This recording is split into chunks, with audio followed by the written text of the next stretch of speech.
this Thursday, February 20th, 2020 Board of Adjustment meeting for the City of Littleton to order. Can we begin with a roll call, please? Chair Madrid. Present. Vice Chair Jenna. Board Member Browning. Present. Board Member Holland. Present. Board Member Hummer. Board Member Johnson. Present. Board Member Mitchell. Present. We have a quorum. Thank you very much.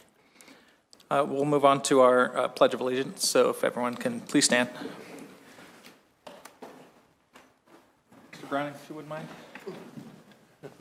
Pledge of allegiance to the flag of the United States of America, and to the republic for which it stands, one nation, under God, indivisible, with liberty and justice for all.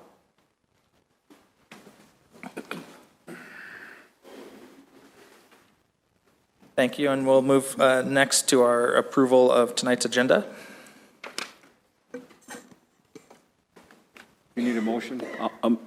I move to approve the agenda. We have a motion. Do we have a second? Second. We have a motion by Mr. Mitchell and a second by Mr. Browning. We don't need a motion. No. Well, here we go. If no one else has any discussion on the approval of the agenda, we can move on to the approval of the minutes, which we do need a motion for. Correct. Would anyone like to discuss or make a motion? I'll make a motion to approve the minutes. Thank you. Do we have a second? I'll second. We have a motion and a second. Please display your vote on the board, please, for the approval of the minutes as shown.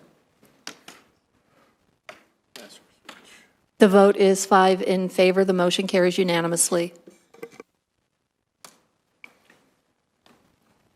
We'll be moving on to our public comment section of tonight's hearing. If we can have, yes, our legal counsel kind of go over what tonight's going to look like. And good evening, Chair. At the prior request discussed between yourself and myself, I was going to give an overview for those present, including the board, since we haven't met in some time, and the type of hearing that is on the agenda tonight is not one that comes in front of this board very often. We currently have a general business item tonight related to a posting of a violation of city code. The board, in that general business item, will hear a staff presentation as well as from the applicant or co-property owners in this case, related to whether there has been a violation of city code. Again, this is not something that comes before you very often, but this type of hearing is specifically allowed for in our code. It is a general business item as opposed to a public hearing based on the nature of what you will be finding today and the nature of the hearing. While it is a board meeting tonight open to the public, public comment will only occur tonight prior to the general business item. This will be an opportunity for members of the public to address the board on any potential issue, including the general business item tonight. And then, as part of the record in general business, you will just be hearing from staff and the property owners in this case. But just to clarify, that like a typical hearing for a zoning case in front of this board, there will not be any public comment after the presentations. If you have any comments for tonight's general business item, they should be made during this public comment part of the agenda that we're in now. That's correct. Great. Nothing further from me unless you have any clarifying questions on that. Any questions? Do we have a sign-in sheet or? We'll begin with the sign-in sheet at the front. If you didn't have an opportunity to sign in while you walked in, I will call for any other additional comments after the names on the list have been read. For public comment, you'll be allowed your 3 minutes, and there should be a timer underneath here. Thank you very much. At 30 seconds, I will hold up a yellow card to give you a heads up that you're running out of time. First on the list, we have Betty Harris. And before you speak, if you can please just state your name and your address.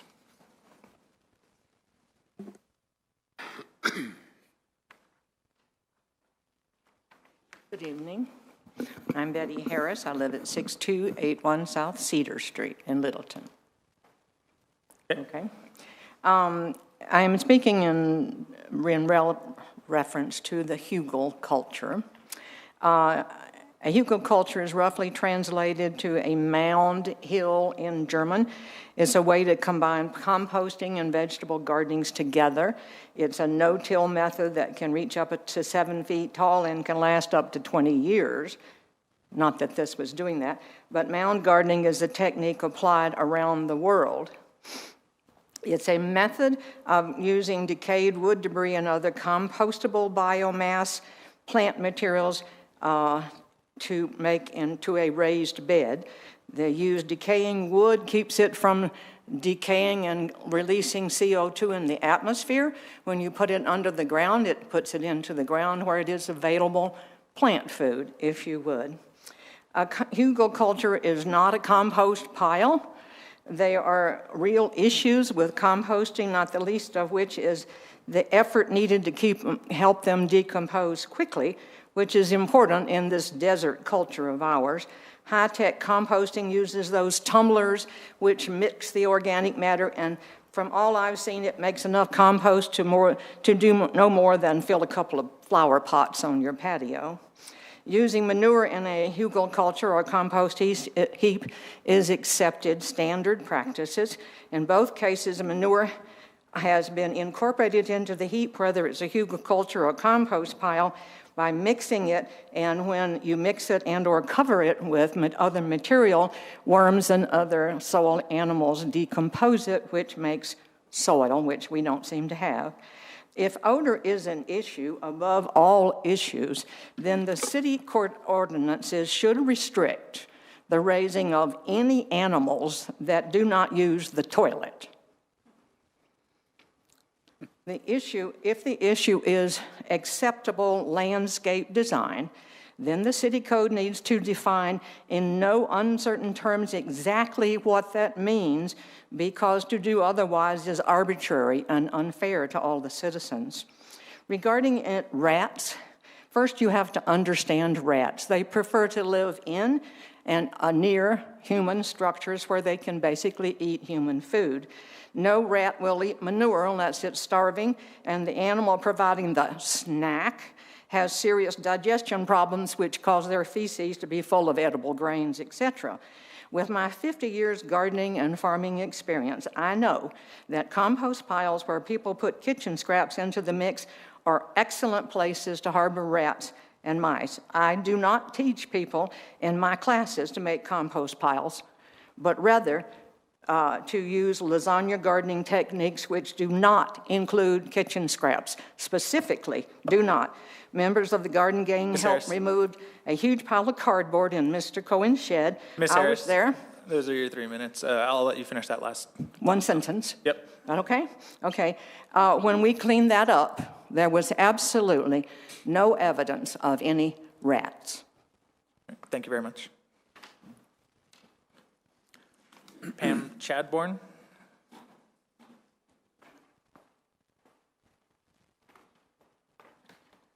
Good evening, Board of Adjustment. My name is Pam Chadbourne. I live a block and a half from here. I agree with Betty. Please state your address, please. I will state my district and that I live a block and a half from here. I will not state my address because it gives people watching evidence of where I am. And I think you'll find council has accepted that, so I won't. I wrote it on the sign-up sheet, and that's available later. Okay. And I'm going to talk for 30 more seconds. This is a quasi-judicial finding probably for code enforcement, and that's good. The neighbors seem critical. The owner seemed to delay too long to respond. I don't know any of the facts, but I'm going to say something. City Council on Tuesday passed a rewrite of city code to update how the city can file liens against private property owners to recover costs of remediation of code violations. I wondered why until I saw this. Too big of a coincidence not to be related. As a citizen, what I wonder is what's best for Littleton? Yes, you have to address code enforcement, but the code rewrite for liens is totally reactive and punitive and narrow. Does this board have to be restricted to reactive, narrow punitive findings? I don't think so as a citizen. I think that you're an extension of City Council, and you should advise about policy and that your decision can be nuanced to reflect something more than the very narrow legal stuff that goes on. What has happened in the city is that we have degraded and descended to saying, what is the minimum legal thing we can do and what are the legal risks? And that's how we're going to decide. This is a degraded and destructive method for us to have gotten into. So I'm going to ask you tonight, go beyond that. I want a long-term policy recommendation and a nuanced decision. And that is a landscape option for low water, low maintenance, sustainable, planted, productive berms good for Littleton? And I'm going to say, yes, it is. And I think that's pretty obvious. And I didn't coordinate with Betty. We can see that as we go, these are the in our code are 50s landscape practices. As we go forward, we need to plan for hotter, drier, more densely populated Littleton and things that are cheaper to maintain. And this is one of those options. We need new landscape options in code for the city, for landowners. They need to be informed by soil improvement, species preservation, species habitat, which has to be spaced every 40 feet per so in the city. So where can Hugelkulturs be placed? In a row as long as, how far from the right-of-way? Where relative to the property line? What can they be made of? How long can they be under construction? Can you make a decision tonight that's nuanced and addresses these possibilities and then direct staff to go work on this and develop landscape policies for the future that you folks can enforce with and decide on with more assurance of your powerful benefit to the city and the people in the future of Littleton? Thanks very much. Thank you. We've reached the end of our sign-in list for public comment.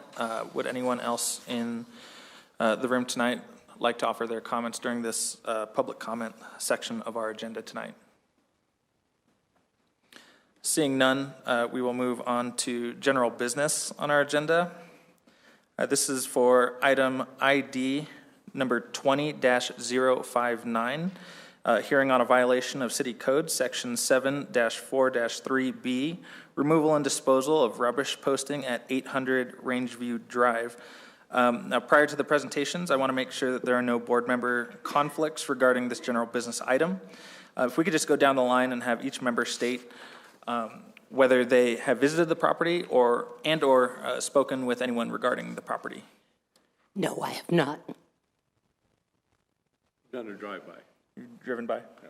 Okay, I also have driven by. And I have driven You by. have driven by, okay. I've driven by, no conflict. Okay. I do have a conflict, and I'm going to recuse myself. I know both Mr. Cohen. I visited the property on several occasions. As we were both members of the Garden Gang, and the Garden Gang has done some work on his property. So I don't feel that, I think that I could make a good decision, but I think it wouldn't look right, so I'm going to recuse myself. Thank you, Mr. Mitchell. We're just going to record that Mr. Mitchell is recusing himself, and we still have a quorum with 4 voting members. Correct. Great.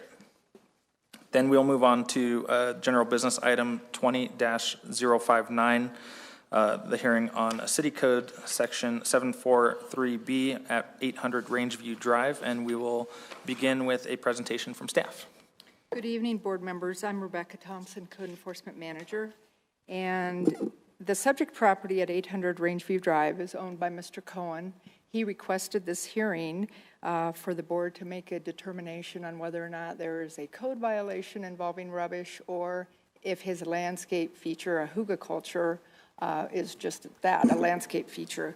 I'll give you a little background and timeline.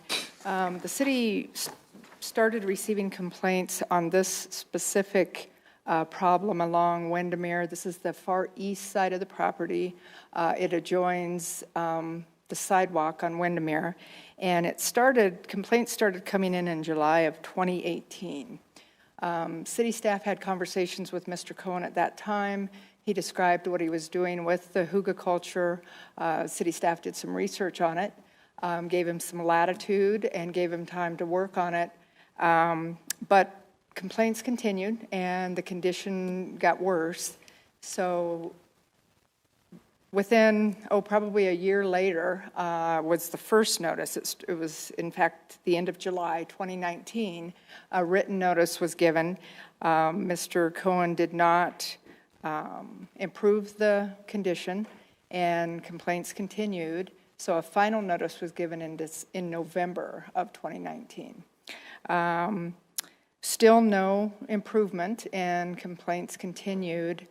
And then the posting was put at the property in the middle of January 13th.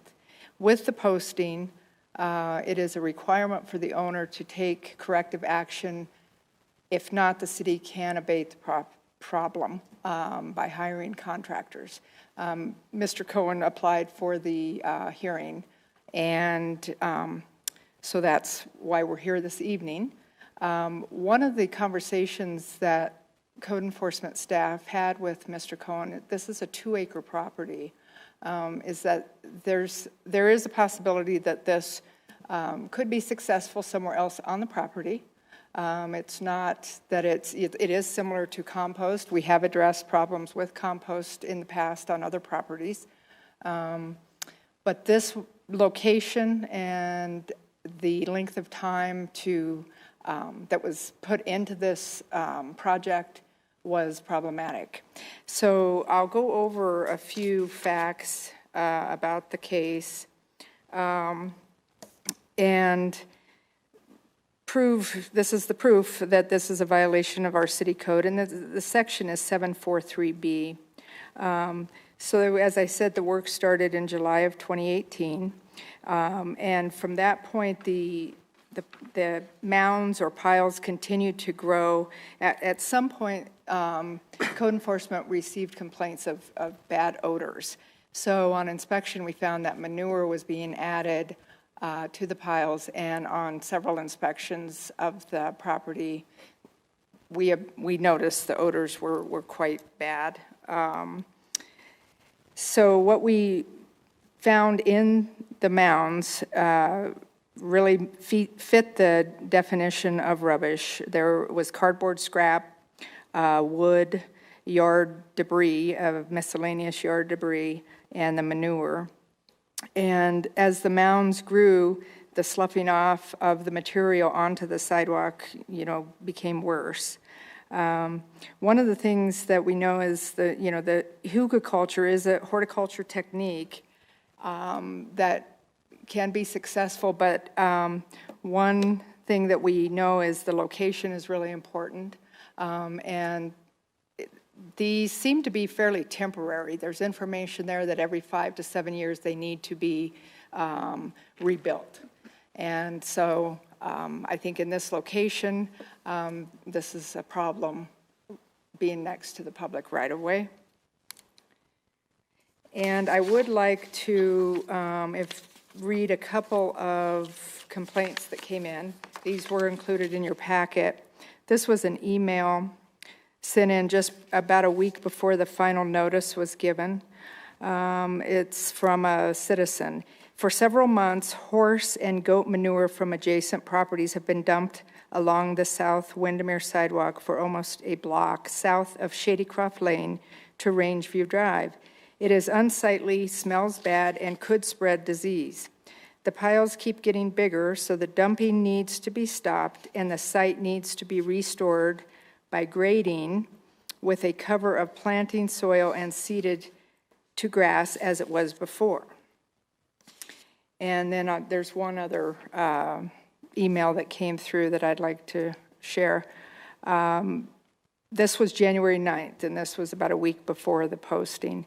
Good morning, Rebecca. I appreciate your return call in response to my complaint. My family and I walk daily on the Rangeview Drive Trail as an ongoing exercise program.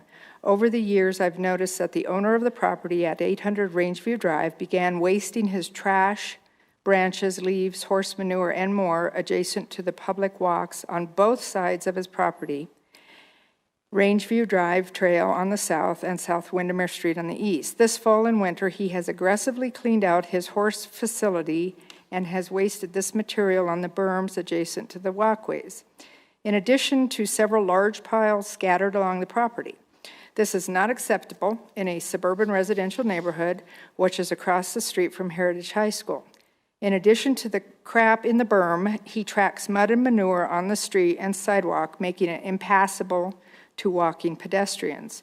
The mud, manure, trash, smell, and tracking on the sidewalk street is really unacceptable, and I would guess is non-compliant to city codes. I would hope this practice would be ceased and required to be cleaned up.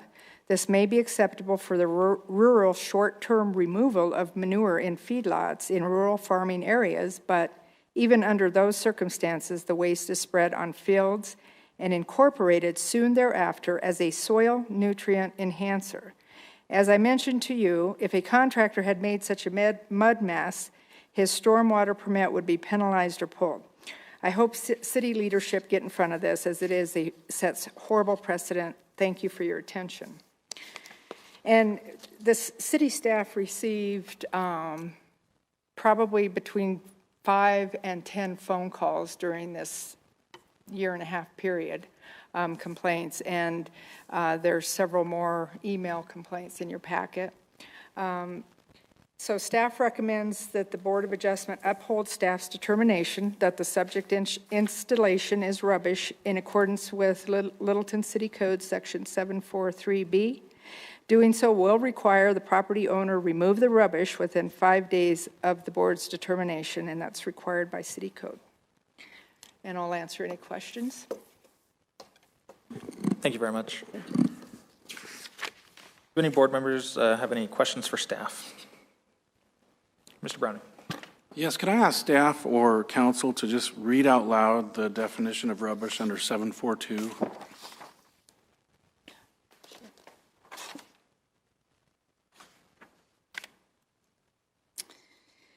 742 is where the definitions are. Rubbish is on all non-pubescible waste, both combustible and non-combustible, and includes, without limitations, ash, cans, paper, wrappings, cigarettes, cardboard, yard clippings, leaves, branches, wood, waste building materials, glass, bedding, crockery, abandoned or unused household furnishings, abandoned or unused automotive or other mechanical parts or objects.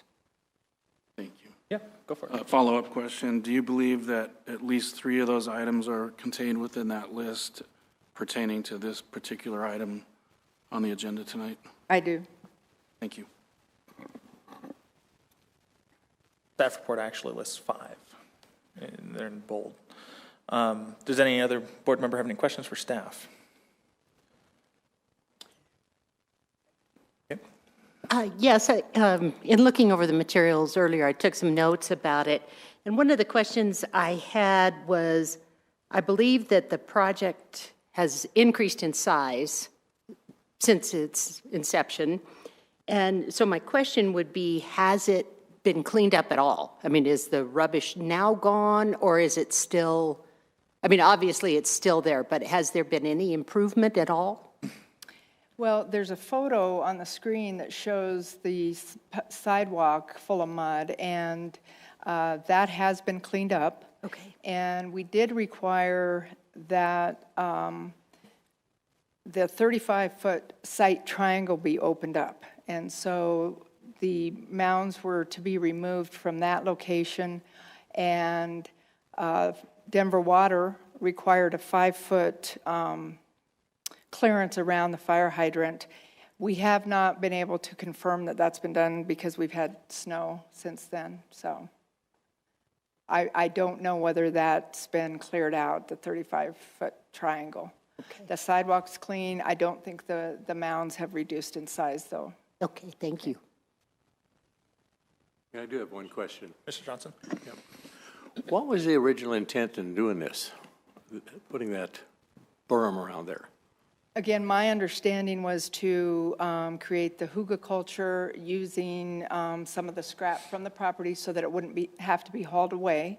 What was described is that there'd be a layer of mulch and then seed planted, maybe some shrubs or trees. And again, the problem here on the corner and depicted in the photo is that that's the site triangle, which has limitations. They're nothing over 2.5 feet in height from grade. So. Thank you. We'll be getting a presentation from the applicant as well. I have a couple questions for staff. Did the homeowner need to obtain any permits to do any of this work? Any grading or site work? No. No permits are required for this? No. Are there any grading issues that have been a result of this work that's been done on the property? Not that we're aware of, but that was something that we discussed, that it could change the drainage flow, and especially for the public sidewalk, and it could create an icing problem. It looks like it goes from the property across the sidewalk into the opposite landscaping bed by the street. I'm guessing that's all in the right-of-way and not actually on the property itself? So from the back of the sidewalk to the paved road, edge of the roadway is right-of-way. Does the city have to maintain that, or are property owners tasked with maintaining the sidewalk and that landscaping area? Property owners are required to maintain to the paved edge of the roadway. So it would include that sidewalk and the section on the other side of it. Okay. Is this property permitted to have any livestock or horses? It is. It's zoned RL.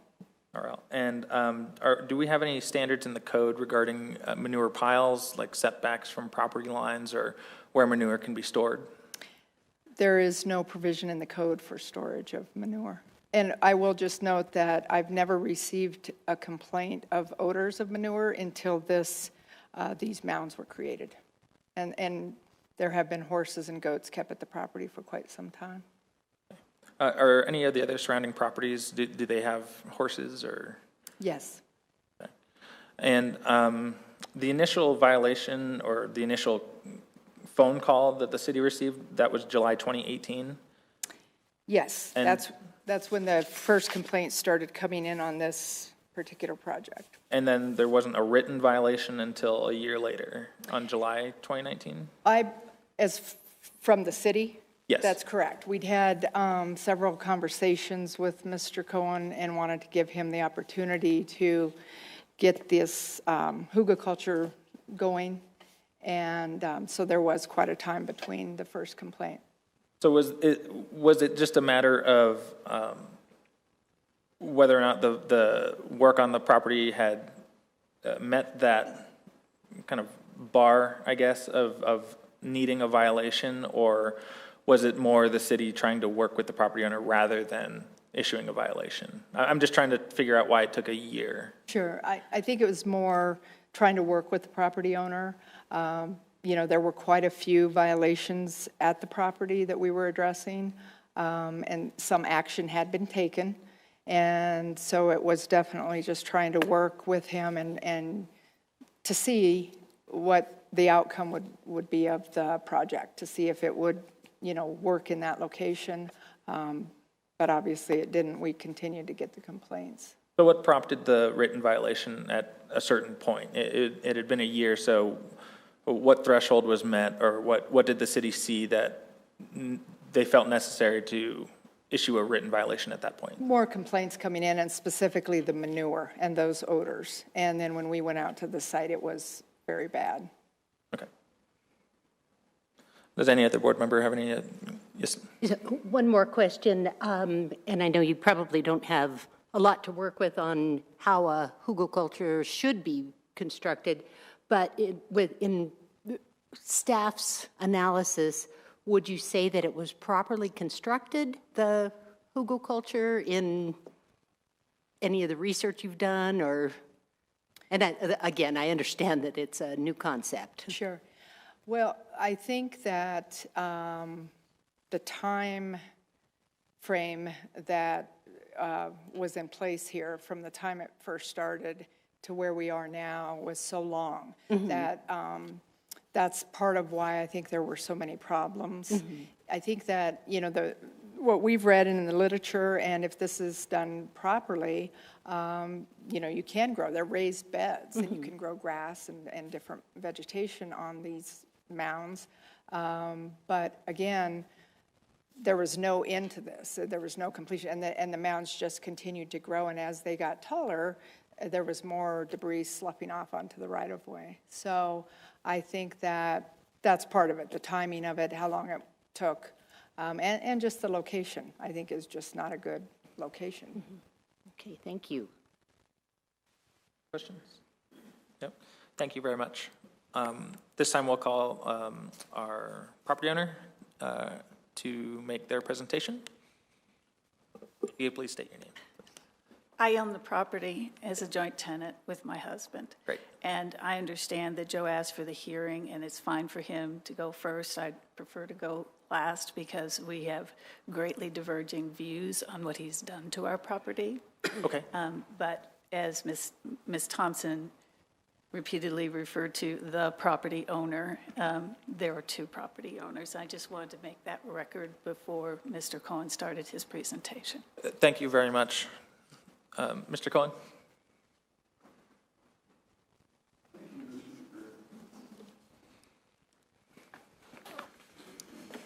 Thank you for your time tonight.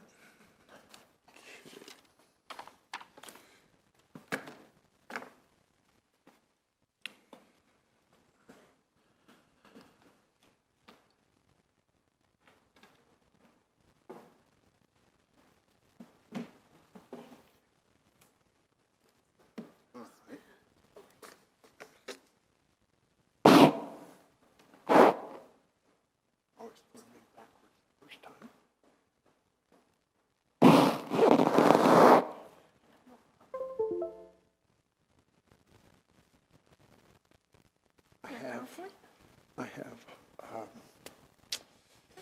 yeah, one of those.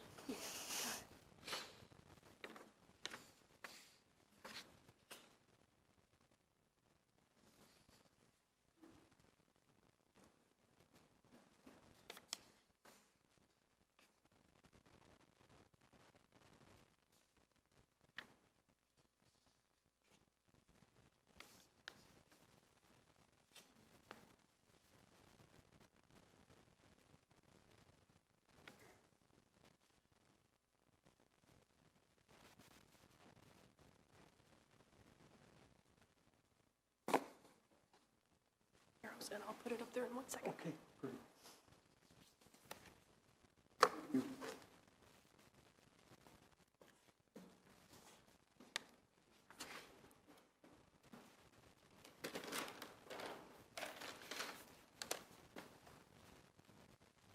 I'm going to go ahead and start before I show photos and give a little background about how I got where we are today.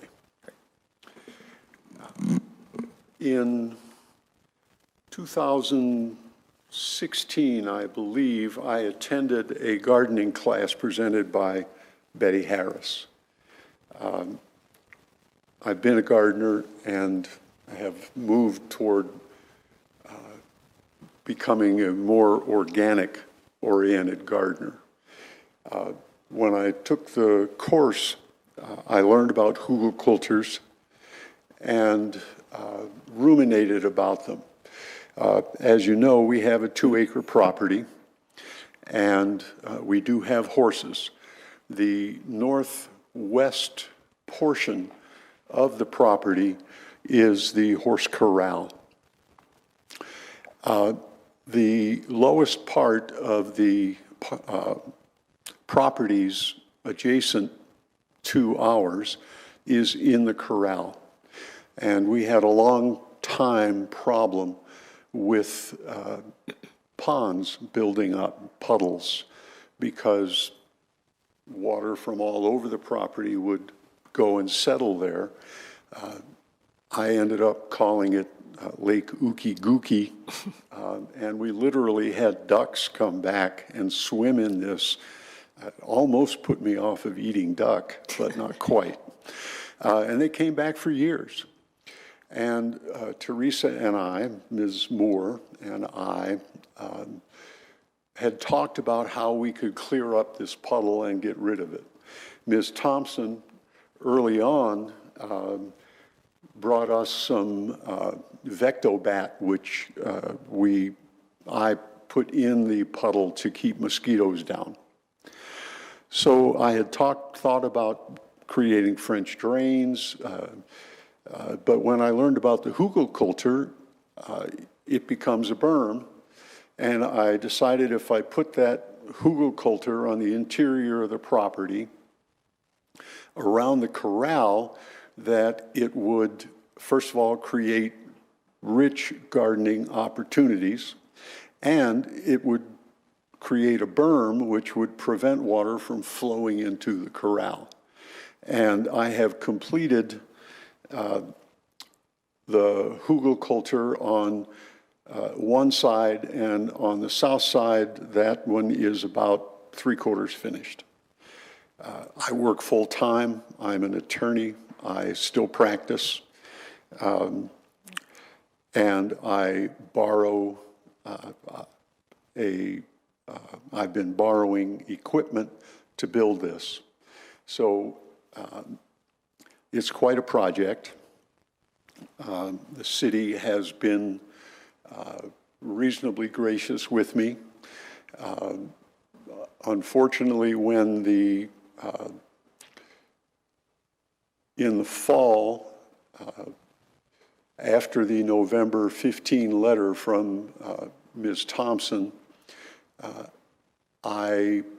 actually on the 14th of November, I had cubital tunnel surgery on my left elbow. That was November 14. December 3rd, I had my left eye cataract and glaucoma surgery.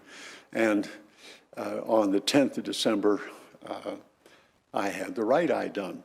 So I had 3 rounds of surgery in less than 4 weeks. That was one thing that delayed the completion. There was good weather during that time, but I was unable to work due to my restrictions after the surgery.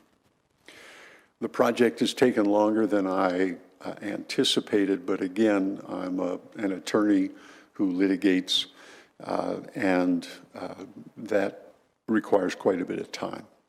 Also, I have been borrowing old skid steers, bobcats, and unfortunately, the bobcat that I have been using has broken down a few times. So that has delayed things as well. Also, there have been several snowstorms that of 2 feet or thereabouts, a couple of those, and then some smaller ones that also delayed progress. The Hugelkultur on Windermere is the big issue for us tonight. And I have taken the liberty, just hit enter. Oh, well,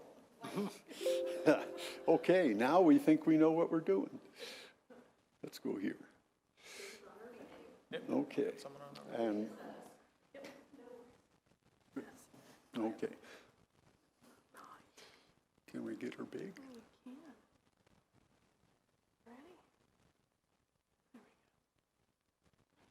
Okay. Okay. Yes. So, do I just hit enter or arrows? Arrows. Okay. The left or right arrow. Okay. Okay, so up on the screen is a description of Hugelkultur, and this is called Hugelkultur Raised Garden Beds in a Nutshell. And there's a list of characteristics or things that are common to all Hugelkulturs. It's a way to grow typical gardens without irrigation or fertilization. It has been demonstrated to work in deserts as well as backyards. It works in mountains, it works in jungles, it works in Arizona. It's also known as traditional farming. I have a physical therapist who's from Wisconsin, and I was talking to her about my conversion to radical gardening, and I described it to her, and she said, well, that's not radical, that's just farming. That's the way we did it in Wisconsin when I was a kid. So it allows people to utilize rotting wood, twigs, branches, and even whole trees to create a permanent culture location. It's called permaculture. So the fact that Ms. Thompson, I believe, misspoke when she said it had to be rebuilt every 3 to 5 years. Once it's there and the plants are growing, you don't need to rebuild the Hugelkultur. You simply put mulch on the top, and that goes to the soil. The mulch also keeps down weeds and other, keeps weeds down and protects the soil and holds more moisture in.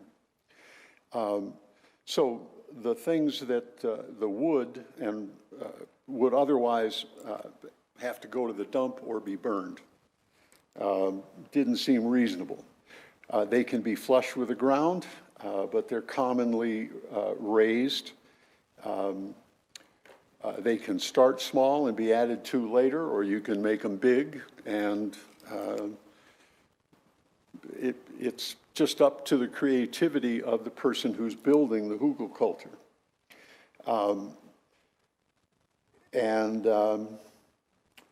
This is basically a form of carbon sequestration. So here is an example of a Hugelkultur layering technique, and you'll see that there are logs, there's wood, there's straw, they have steer manure, cardboard, compost / soil. So this is sort of, this is the model that I have followed in the Hugelkultur, in all the Hugelkultur that I have built.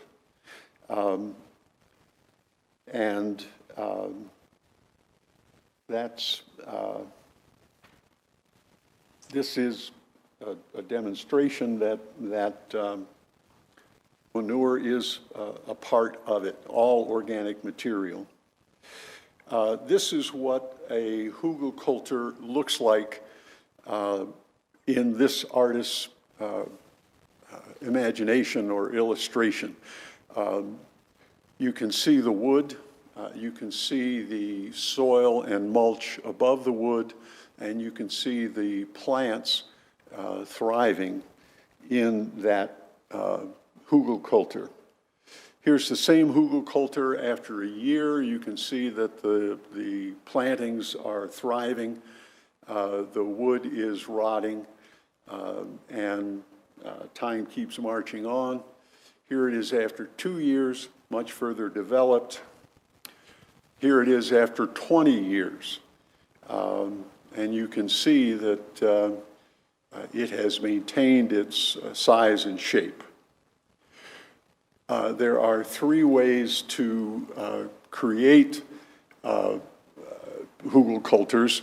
If you look at the top figure here, it is a raised bed on top of sod, and that was the technique that I utilized on Windermere.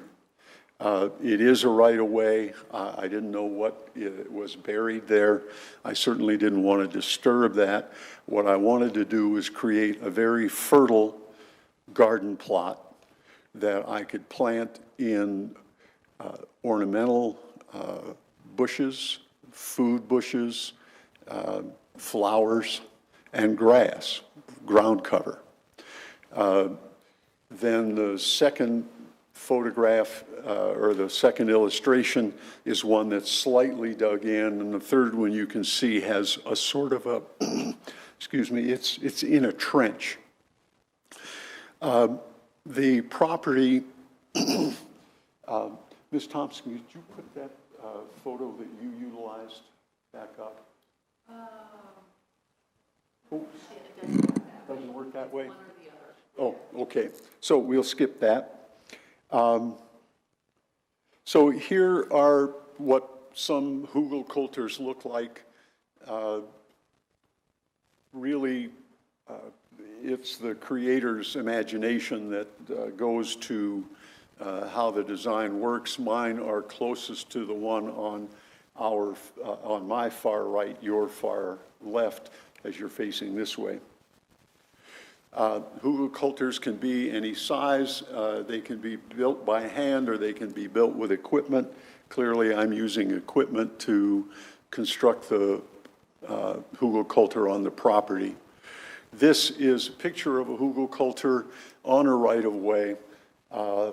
It looks as though there is a sidewalk on the right and a roadway to the left of this Hugelkultur. And this looks very similar to the one on Windermere that I have been constructing. Here's another example of an early part of the Hugelkultur. Here's another example of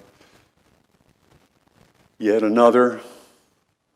This is one that's in a large field. You can see that large equipment has been used to construct this one. Here's another one that looks similar to the one that is on Windermere. More equipment moving larger pieces of wood. Another example of a Hugelkultur.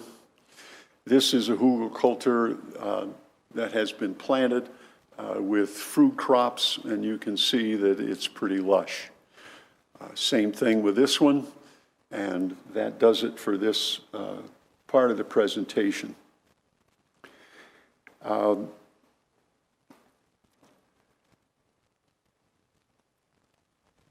My goal here is not to annoy the city. My goal here is not to create rubbish or a nuisance for my neighbors. My goal here is to improve the value of the property by creating a landscape that will require far less water. One of the big functions of Hugelkultur is that it plants water. So when the snow melts or it rains, the more organic material that is in soil, the more water the soil will hold.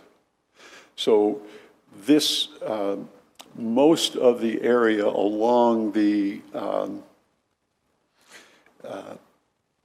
along Windermere is below the sidewalk. There is about 100 feet of area between my fence and the sidewalk that is narrower. And the Hugelkultur does rise above the grade of the sidewalk. When Ms. Thompson told me that the Hugelkultur had to be 30 inches or less below grade, can we switch back to Ms. Thompson's photos at this point? Thank you. That one. Oops.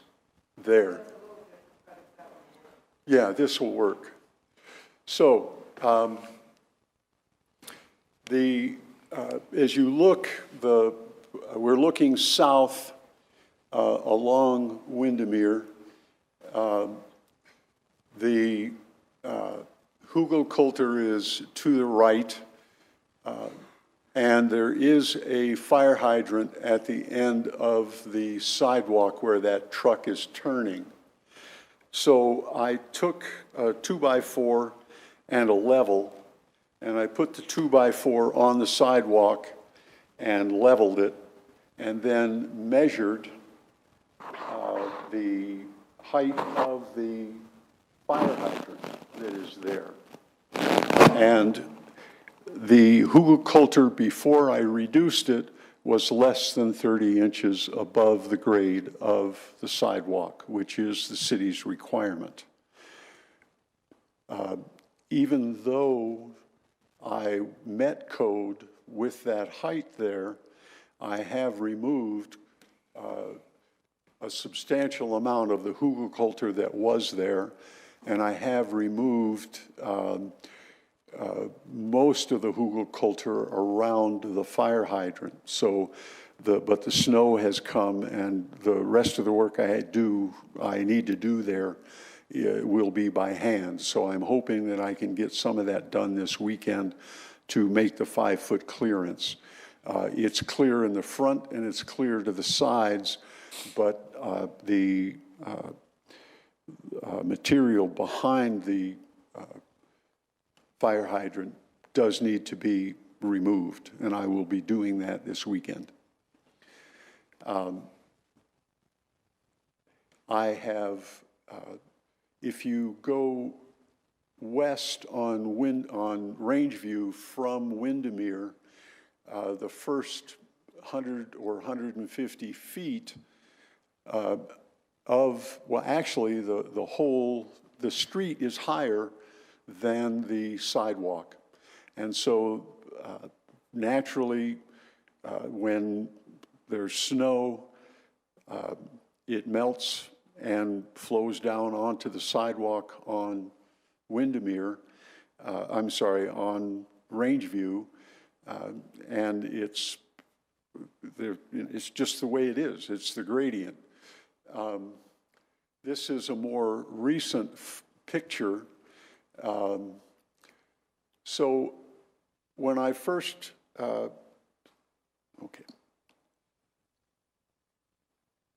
problem with the people have been complaining about the odor, and the problem with that was that, again, the Bobcat broke down, and I wasn't able to cover it as quickly as I had hoped. But it is covered. There is now a 6 or 8 inch layer of leaves above the manure, and then an 8 or 10 inch layer of wood chips on the top of the property, or on the top of the Hugelkultur, and there are no odors emanating from it. About 2/3 of the Hugelkultur is covered with wood chips, which will be the top layer. I plan to obtain seeds from native grass, short prairie grasses, and native wildflowers, and I will broadcast the seeds on the Hugelkultur, and hopefully they'll germinate and grow this spring. This is not the current condition. These photos were taken some time ago, last fall, before the leaves and the wood chip mulch were placed on top.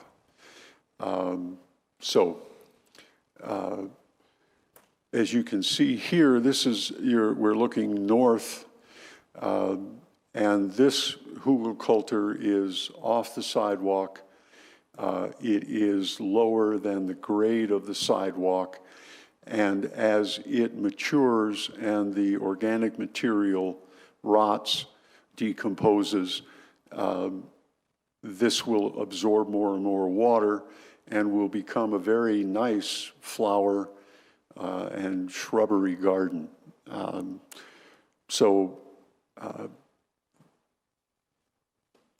I believe that one of the most vociferous opponents of what I am doing is Ms. Moore. We are in a divorce at this point in time, and she's not happy about that.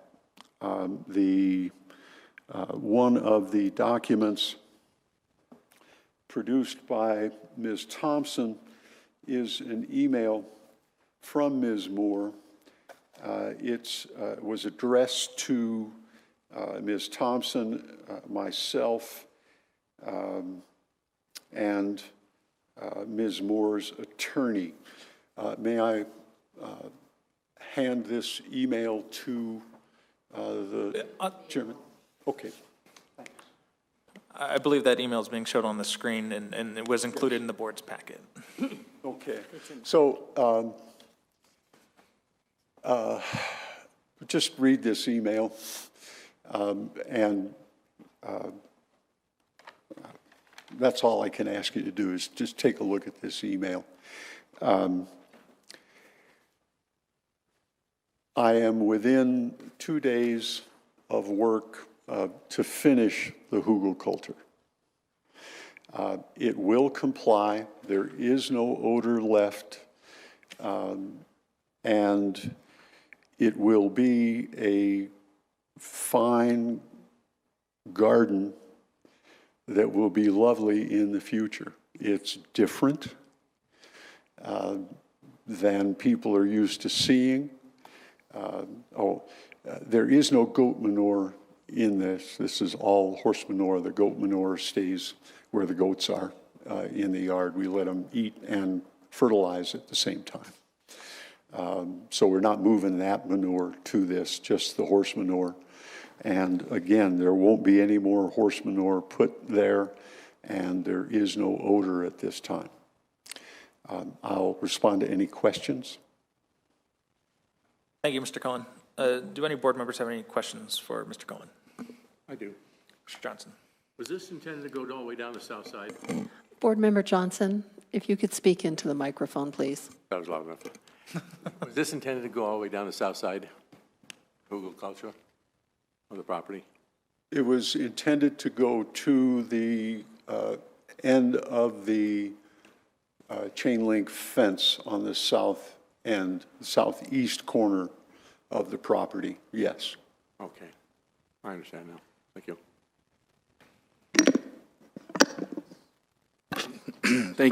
Thank you, Mr. Cohen, for your presentation. I feel like I've learned a lot tonight. In accordance with some of the diagrams you showed us on the screen, is the Hugelkultur that you produced, is it layered in such a way where it does have the woody debris or large woody debris and then the layering effect, or is it more of a mixed? It's the layered approach that I showed a representation of early on. And then those illustrations with the bright green coloring, those are similar to what is there. Thank you. You're sure welcome. I have a quick question for staff, real quickly. There's mention of a 30-inch standard. Is that a code, or can you explain that a little bit further? It is a code. It's under Title 8, and it's at any intersection where there are two roads that intersect. There's a 35-foot sight triangle. So basically, if you stand at the corner, pace off 35 feet both directions, and then draw a connecting line, anything in that area can only be 2.5 feet high.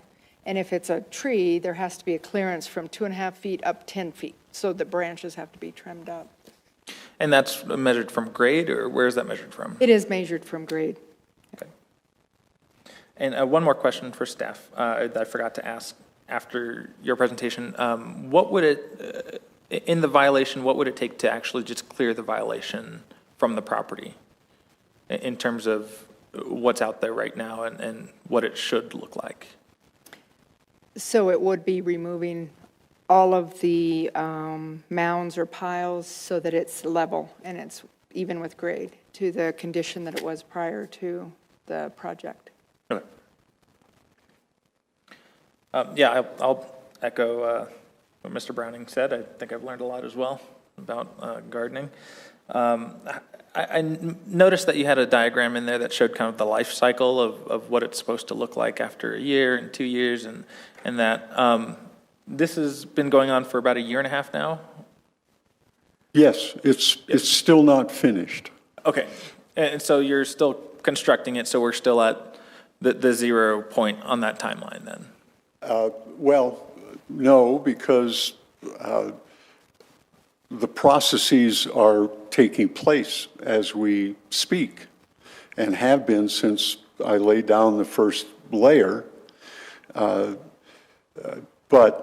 as the problem has been that it has taken me time to get to each stage with the interruptions I've had both due to health and work.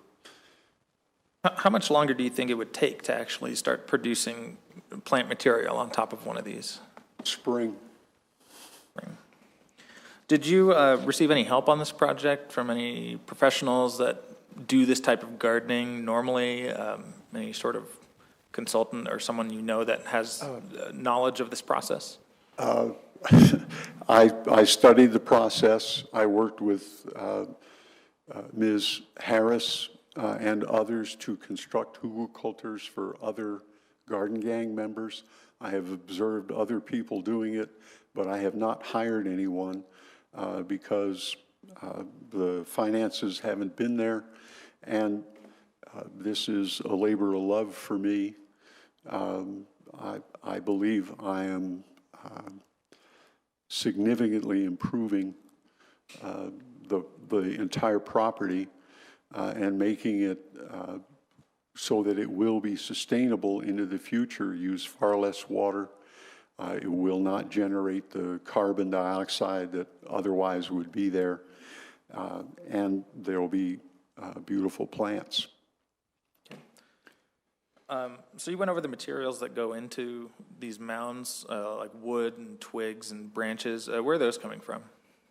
Are they just on the property already? It's a mix of things. I have solicited delivery of wood for the core material of the Hugelkulturs.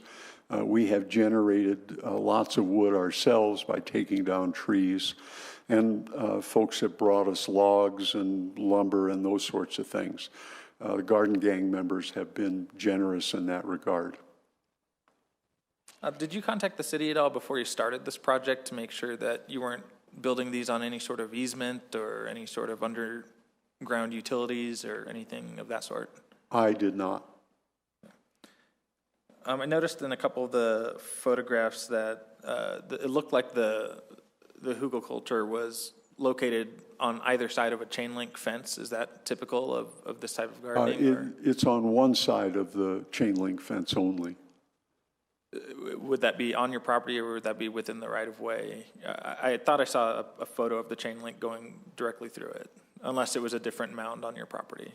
I'm not sure I'm following. Do we have any photos that we could bring back up just real quickly?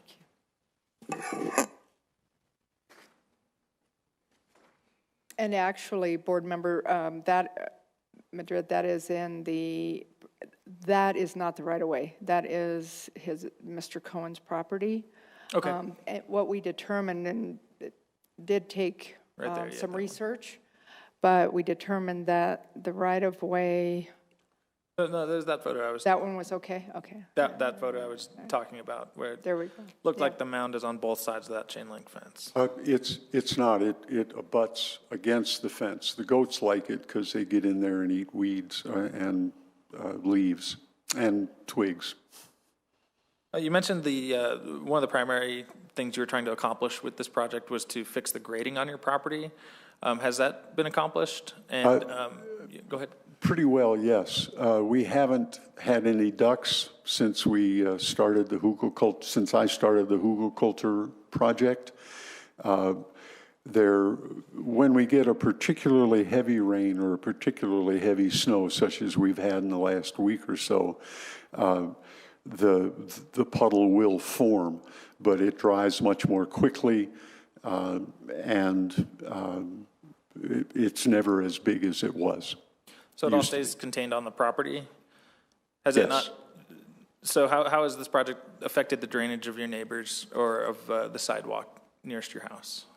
I don't believe it has. In terms of what happens is that the Hugelkulturs plant the water because the water, as you can see, it's mostly below the grade of the sidewalk. And so the water will flow down from the sidewalk and the street into the Hugelkultur and water it. So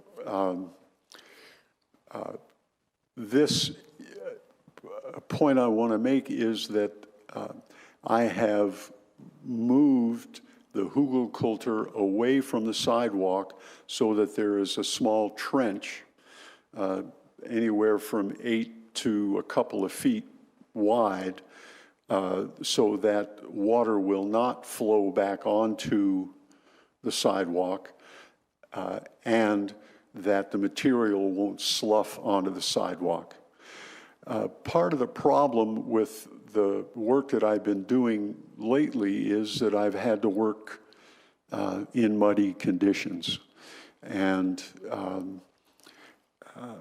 that has made the mess seem much worse.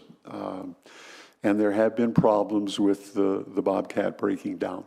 With people complaining about the sidewalk being covered by this material, is that a consequence of you working on these, or is that from rain and snow melt kind of running it off your property? All the debris in this photo and all the debris on the sidewalk that you have seen in the photos from staff is a result of working in muddy conditions. When there isn't any mud, there isn't this kind of debris on the sidewalk. And so when you see conditions like that, have you tried to make an effort to clear it off, or where are all these photos coming from that They're had taken, some neighboring properties sent in? I typically work until near dark, and so these are taken early in the day when I am working or have not resumed working. And I have been very carefully cleaning the sidewalk, but except when the Bobcat is broken down, I have not obstructed the sidewalk. It's just been muddy, similar to this. And well, one more question for staff. Is it's the property owner's responsibility for snow removal on the sidewalks as well as any other debris that may be in the way of pedestrians walking on that? Yes, that's true. Okay, thank you. Does anyone else have any questions? Ms. Holland? Yes, I have a couple of questions, and I'll echo what they've said, that I've learned a lot about this type of farming, and I appreciate the efforts to save the world, basically. But I do have a couple of questions, like with regard to this picture, and there may be a simple answer to this. Why isn't it on the other side? Would that not have eliminated a lot of these problems? You've got it between the chain link and the sidewalk. Would it have been a problem for you or the landscaping in general to have put it on the inside, which would have been away from the walkway? Good question. First of all, this area has been weeded. There have been weeds growing there. Mm-hmm. And by doing this on this part of the property, I hope to eliminate weeds as much as possible. Mm-hmm. The second thing is that when the goats were delivered to the house, the guy who sold them to us said, Joe, if you can throw water through a fence, a goat can get through it. So if I were to put the Hugelkultur on the inside of the fence, we might have goats climbing the fence. Ah, okay. I wondered if it had something to do with the goats. Yeah, and again, the concept is this is going to be basically a flower garden. Uh-huh. Okay. And then one other question that I've had that I'd asked staff earlier. In 2018, you were allowed a lot of latitude on this. Yes. But then it doesn't sound like there was any improvement. Can you explain? Yes. And I understand what's happened recently with the surgeries sure. and, okay. and snowstorms. Well, it's still a sad tale, but true. In I had a trial in Fort Collins, Colorado in April of 2018. And I went up in March and spent a month in Fort Collins, getting very little sleep. I was completely worn down by the time the trial was over. Happily, we won.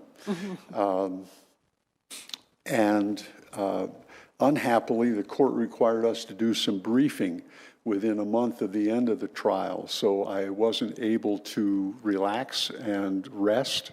I had to keep pushing. I learned a difficult life lesson. I groomed the horses one day, and before washing my hands, I scratched my right ear and ended up with a bacterial and fungal infection in my ear that got into my mastoid bone.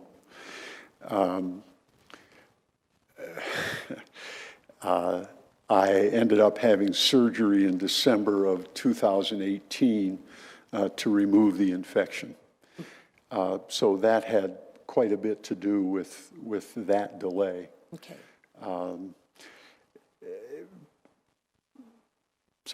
Okay, thank you. Sure. Do any other board members have any questions for Mr. Cohen? Thank you very much, Mr. Cohen. Let me, one more point. The length of time that I have taken has been because of my busy schedule and the fact that I've been trying to do this by myself with as little expense as possible. And there are a number of Hugelkulturs in the city. There are areas where trees are not cut back 35 feet from corners such as this.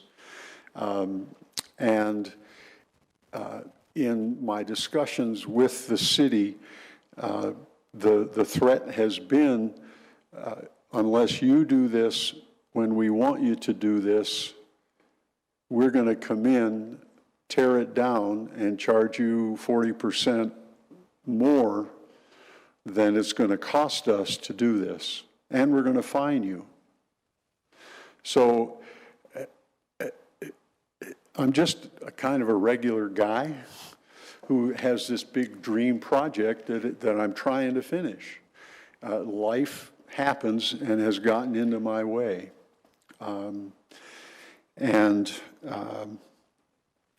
I look at the property on Prince Street with the turret that has been under construction longer than I've been doing this landscaping effort. And I don't think that's finished yet. This is a guy who can afford it. When I spoke with a staff member about this, I was told, Joe, the old Littleton might have allowed you to have the time to do this, but this is the new Littleton, and things have to be done quickly, and if you can't spend money to do it, then we're going to punish you. And I don't take kindly to that. I'm not trying to be defiant. I am not trying to cause problems for the city. I'm trying to make things better for the city. I was active from the minute I moved in to Littleton. I was very active in the Jackass Hill Park campaign. I've been active in the expansion of Windermere struggles through over the decades that I've been here. And I just think that the character of the city is changing to be less receptive to people considered to be others. And I think that the comments that were made about this being causing disease, drawing rats, being a nuisance, are outdated concepts. And I'm simply trying to prepare this property to move into the future with the climate change that is clearly overtaking us. And one last comment, and I'm not sure I said this earlier, but no, I did, so I'm done. Thank you very much, Mr. Cohen.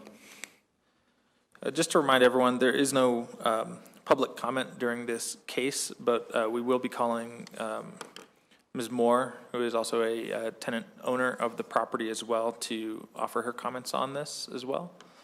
So if you don't mind.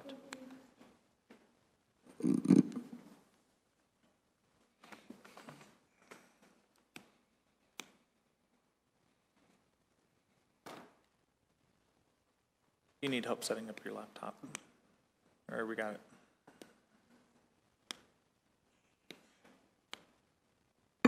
Good evening. Good evening.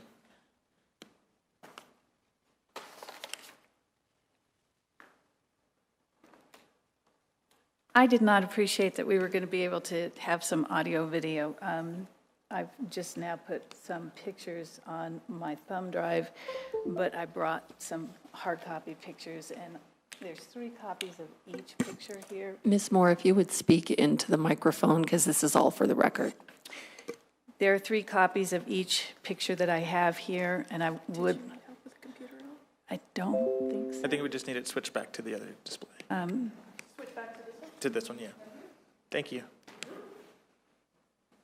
And it would be great if the board members could see them while I'm talking about them. And now I'll have to remember exactly what pictures I have.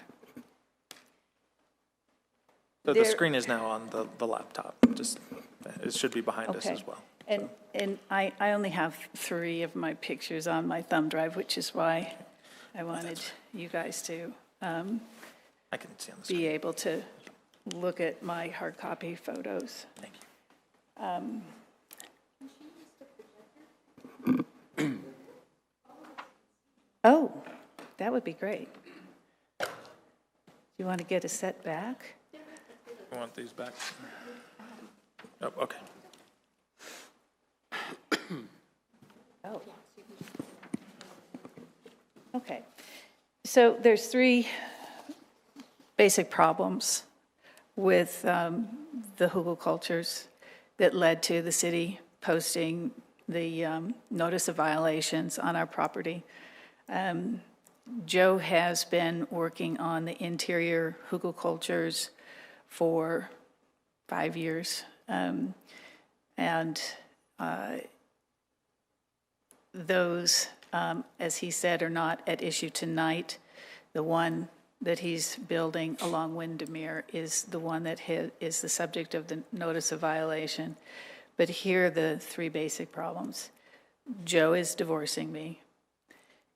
We have permanent orders next month. There's no possibility that he's going to be able to retain the property. There's a possibility that I might be able to retain the property, and I object to the Hugelkulturs along Windermere for that reason. I appreciate it has nothing directly to do with the nuisance, but the way he's constructed it, he has not followed the layering pattern that he told you that he has followed. He has made a continuous Hugelkultur, so you can't, you won't have some egress in different points. This is a very long strip on our east side of our property. It's like a big square, but it is 2 acres. So you're talking about the future owners, if the house has to be sold, having to deal with deconstructing them if they want to refigure or do other things with the property. It's my opinion that the work that he's done is making the property less valuable and is affecting the property rights issues in our divorce. Again, that's not before all of you, but when he talks about this project that he wants to see come to fruition, he has been doing it over my objection. I've owned that property for 20 years. For the last 3 years, I have been 90% sole financial support for that property. And I really appreciate that you're listening to my comments as to what's been done with my property as well as my husband's. So the divorce is problem number one. Problem number two is what Joe has constructed are not Hugelkulturs. They are mounds of whatever he scooped up in the Bobcat that he borrowed from a client that he has been using and driving on the property for years, moving dirt around, moving wood around, moving whatever. He's had all kinds of different materials dumped on our property. It has, the Windermere one, again, I don't remember what Mr. Cohen said was his exact start time, but it's been going on for a long time. He's not going to finish the Windermere Hugelkultur in 3 days over this weekend. He has made statements like that to Rebecca Thompson probably 12 times over the last 2 years about this project. If you've driven by our property, you can tell how unsightly, how much of the other natural grasses and what used to be there has been dug up and run over. It's unsightly, and again, it's against my objection. And the third problem is Mr. Cohen doesn't know what he's doing.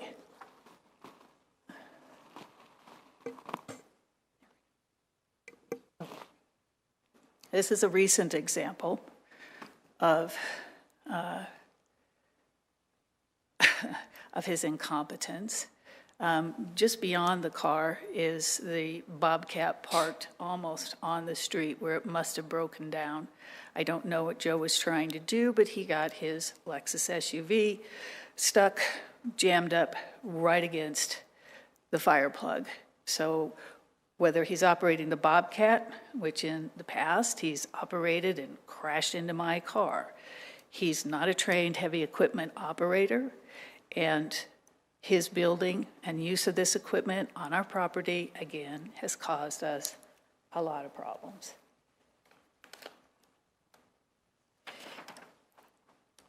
Here's a picture of, you see the Bobcat. This was left overnight because he got stranded.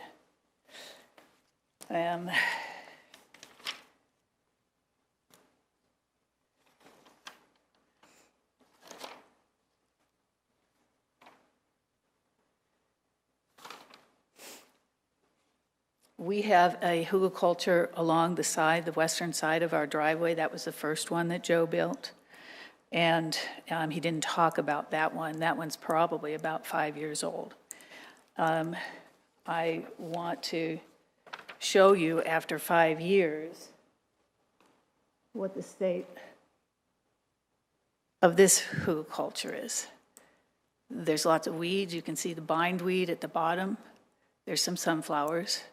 All of the white areas are cardboard or paper that was used to build the Hugelkultur that is, still on the surface. There's no lush carpet of green grasses.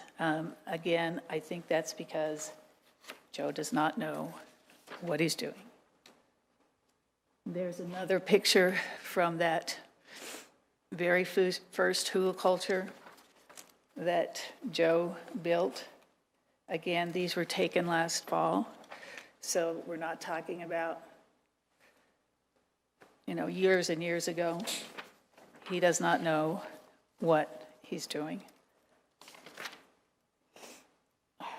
Joe says, he talks about the long time problem with the pond in the horse corral area when we get a lot of snow and rain, and that's true. We did try it, and we did talk about let's do a Hugelkultur to the south of the corral of the horse pen to try to deal with that. He started that about 3 or 4 years ago. He started building it to block a gate, which didn't make sense to me. Once he decided he was going to divorce me, he didn't tell me that. I didn't find out for about a year and a half. He would continue on with his project despite my objections. He's very, very willful.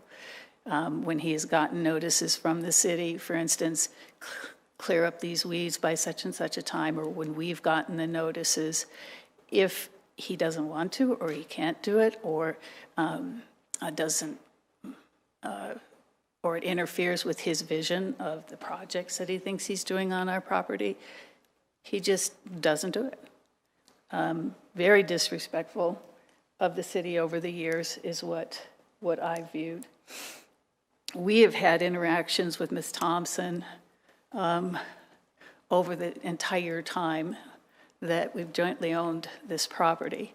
That's been anything from, needing to paint outbuildings because they were so unsightly, needing to cut weeds, and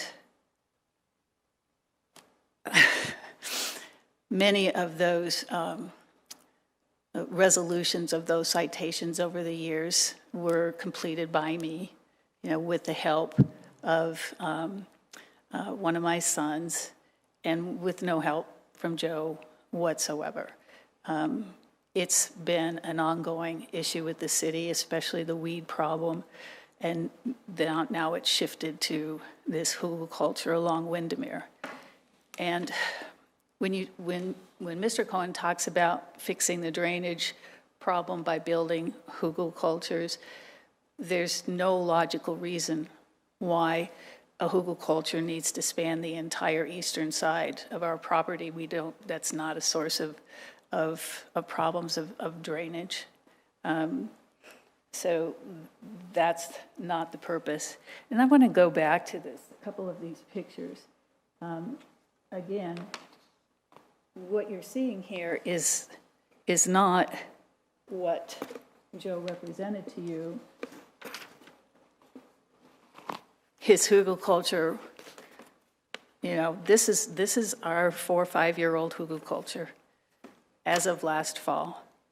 It's unsightly. It apparently wasn't built correctly. We've planted trees on top of it. I think all of them, maybe one. I think one that Miss Harris helped to plant, and she is knowledgeable. I think that tree is still living. None of the others are.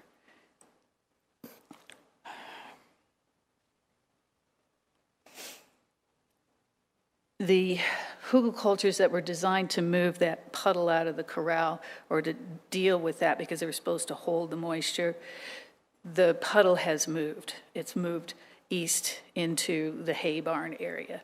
So now, there might be less of a puddle in the corral, but now it's in the hay barn area. And the Hugelkultur Joe built to the east of the corral has no vegetation on it. It's a hazard to try to approach the fence, to approach the horses, because it's just a slippery, muddy slope. It's not a nice garden.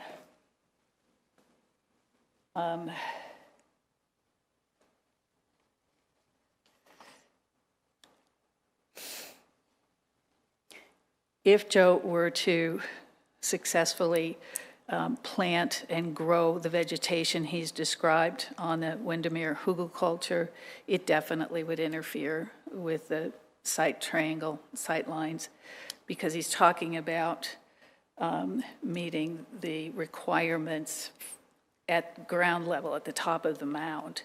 But again, you have any vegetation that actually does grow there, it's going to interfere with the sight lines. So I don't want the city to charge us to have to remove the Hugelkulturs, but I know if you order it removed, that Joe will, he's indicated in his notice to the city that what he'll do is use that bobcat and move it all into the interior of our property, which again will be my problem. He'll be operating the bobcat that he's incompetent to operate, which will be my problem. At least if the city does it, it will be done right. And there are utility lines, buried cables. The water main that goes into our property is right about at the midpoint of this Hugelkultur. And taking it out, one would have to be very careful of the buried cables and the water mains that are there. And I, again, would not want Joe to be trying to do it because I don't think he would do it correctly.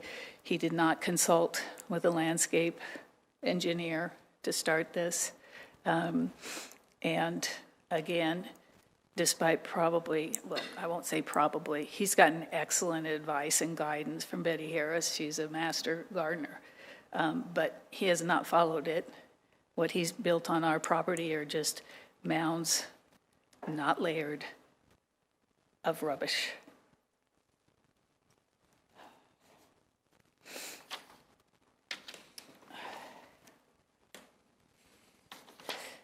So again, I'm not looking forward to the expense, but if you do order it removed, I would prefer that the city's contractors, licensed, bonded, are the ones that do it, or give me an opportunity to hire someone. I know it's it would be another 5-day limit, 5-day period, and perhaps if you order it removed, give us a little more time. I might be able to find a contractor who can do it so that we don't have to pay the premium. Again, this is a problem and a situation that's caused by choices that Mr. Cohen made over my objection and in defiance, frankly, of the many notices, conversations, interactions that he's had with Rebecca Thompson over this issue and other violations on our property. Thank you very much for your time. Thank you, Ms. Moore. Do any board members have any questions for Ms. Moore? I have another couple questions for staff, again, if you don't mind. Are the interior Hugelkulturs part of this violation? Not at this time. So when you said that they would have to level out the entire property, would that include those interior ones that he's built? I apologize, I may have misspoke. I meant level out the area where the Hugelkulturs along Windermere are, just to make it flat with the sidewalk. And Ridgeview, great. No, No. This is just along Windermere. So the violation only exists along the east side of the property? That's correct. Okay. Has there been any additional damage to the sidewalk or the roads around this property since the complaint started coming in? We do have a couple of photos that one of our code inspectors took approximately a month ago of some damaged areas on the sidewalk that will need to be repaired. And we did have the Denver Water Department inspect the fire hydrant after it was brought to our attention that a car ran into it. And they determined that the damage was very minimal and they would not have to charge the property owner. So would part of the fix that if they don't meet that 5-day limit, would that include part of the sidewalk? No, we would allow them to patch it. It's fairly minor. Would there be an opportunity for the property owners to extend the time if they worked with the city to hire? And I know that's not part of this hearing tonight, but depending on the vote tonight, would they have that opportunity to work with the city to extend time to look for a contractor? Absolutely, yes. Okay, and that would be done between the property owner and the city after this hearing? Yes. It's not part of tonight's decision. Thank you. Ms. Moore, what other contact with the city have you had other than with code enforcement? Over the years? Just in terms of this business item tonight. Oh, I think the staff report accurately reflects what led to the nuisance for which this hearing was requested. Are you asking me about other interactions over the years? I was going to ask about any other violations that were on the property that you mentioned.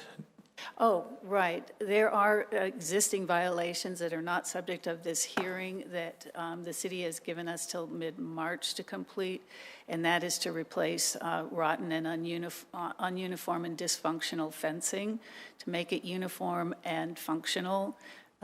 There is a lot of wood rubbish still on the property that's not been used to build the Hugelkultur, and that we need to remove.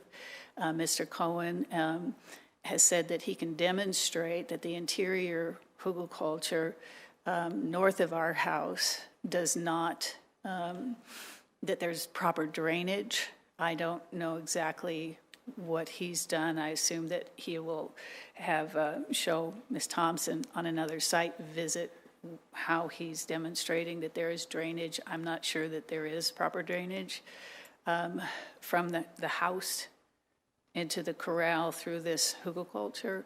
I'm pretty sure, and again, there's a ton of other trash that's been collected and needs to be removed off of the property. There's Garden Gang folks did a bunch of weed pulling for us, and there's sacks and sacks of weeds that's part of that rubbish that needs to be tossed, and we're making arrangements to get a rollaway.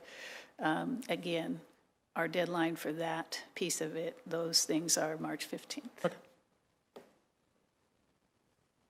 Do we have any other questions for Ms. Moore? No. Thank you very much. Thank you.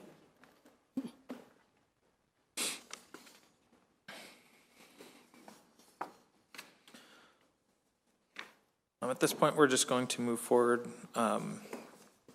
into our discussion and our deliberation. Did you want to go? So we have 4 voting board members tonight. Could our legal counsel go over what a vote would look like in terms of having 4 members vote tonight? Sure, and without there being a motion yet, I will describe what would happen in the scenario that there was a motion in the affirmative, as that's typically the presence. So if there were any members that made a motion in the affirmative under the proposed motion, that would be the first one, and that would be to uphold staff's determination. So rather in the negative, I'm going to talk about if there's a motion to uphold. With a voting board of 4, in the event that there is a 2-2 vote, that essentially means the motion fails. So if it was a motion to uphold staff's decision and the vote was 2-2, that means that there would not be a finding of a violation of the code here, and that would end that discussion. I think that's the clarification you were looking for, is that right? Yeah, and I think we're going to make a motion for that, so that way the vote will determine whether or not there is a violation or to uphold staff's recommendation or staff's determination. Correct, and as you indicated, the motion here would just be whether this is in fact a code violation or not. It wouldn't have anything to do with perhaps timelines that would occur after. Really, all you're deciding is this a proper citation for a code violation here based on what you've heard by staff and the property owners. So would anyone like to start with a motion so that way we can begin a discussion on that? Mr. Brown? Okay. I move to uphold staff's determination that the installation located on the eastern boundary of 800 Rangeview Drive is rubbish and must be removed in accordance with City of Littleton Code Title 7, Chapter 4, Section 3, subsection B, no later than 12 a.m., February 26, 2020. Do we have a second on that motion? I'll second that motion. We have a motion to uphold staff's determination by Mr. Browning and a second by Ms. Holland. Would we like to discuss this? Does anyone want to start off deliberation on that motion? No? Nothing? I guess I will. After hearing staff's presentation, hearing from the property owners as well, looking at the photos that were provided, the letters that have been coming in from neighboring properties, I think we need to keep in mind that tonight's decision is to uphold whether or not there has been a violation on the property and whether or not city staff acted properly in issuing this violation. Looking through the timeline that this property has gone through with initial complaints coming in a year before a written violation was even issued, I think that's substantial time to come in compliance with what the city has directed the property owners to do. I know there's a 5-day time limit after, once this determination is made, that they would have to try to clear the violation before the city took action. But I think they've had about a year and a half now to accomplish that. Looking at the photos of it in terms of what would constitute a violation, I would say that staff had adequately worked with the property owner prior to just showing up on the property and issuing a violation. I think they showed tremendous patience with the applicant in terms of trying to work through this without having to go through the violation process. But unfortunately, I don't think that worked out, and that's probably where I'm going to land on this one. So if anyone has any other comments on this one. Mr. Browning. Yeah, I'd like to echo the chair's comments, very well stated, and I agree with the points he made, especially regarding ample information for the board to review, look at, consider for tonight's hearing, and I appreciate all the perspectives that were brought to the table tonight.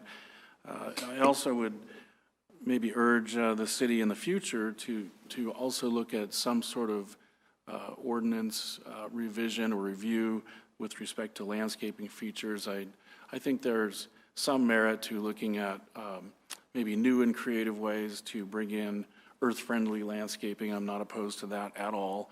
However, I think given what we have here in front of us, the current code, and what we've seen, I would have to agree with the chair's comments. Do we have any other comments from any board members? Seeing none, we have a motion for upholding staff's determination, and without any other comments, I think we can move for a vote at this point. So please, at this time, note your vote underneath the desk, and we will. On. The vote is 4 in favor. The motion to uphold staff's decision carries unanimously. Thank you, Ms. Norton. So that concludes this case. The determination by staff has been upheld by tonight's decision and Board of Adjustment.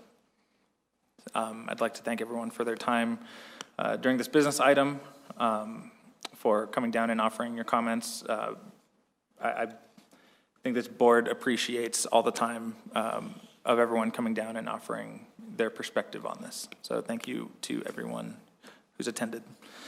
Moving on in our agenda. Before we do that, Chair, if Yes. you don't mind, I know we've discussed around it, but given your finding today, if you could make clear to the applicant property owner what that means, that you have upheld that and that he would need to remove the condition. Absolutely. So, so the motion that was included in tonight's hearing packet for upholding staff's determination that the installation located on the eastern boundary of 800 Rangeview Drive is rubbish and must be removed in accordance with the Littleton City Code Title 7, Chapter 4, Section 3, Subsection B, no later than 12 a.m. February 26th, 2020, which would allow the property owner 5 days to come into compliance prior to the city taking additional action. Thank you. So we do not have anything on our public hearing section of the agenda. We do not have our community development director or any additional staff here with us. Do we have any comments or reports from any board members? No, none. None from me as well. And so without any other, yes? Absolutely. Since we may not have a meeting next month at this time, there's nothing. I just want to take time to thank Board Member Johnson for his service on the board. He did not reapply for reappointment, and so I wanted to just take an opportunity to thank him for his time on the board. Thank you very much. Yes. How long have you been on the board? 2 years now. 2 years. Well, and a few months before that. Months before that. All right. And so 2+ years of service. Thank you very much, Mr. Johnson. It's been a pleasure working with you. And with that, I will call for adjournment of this meeting. Thank you.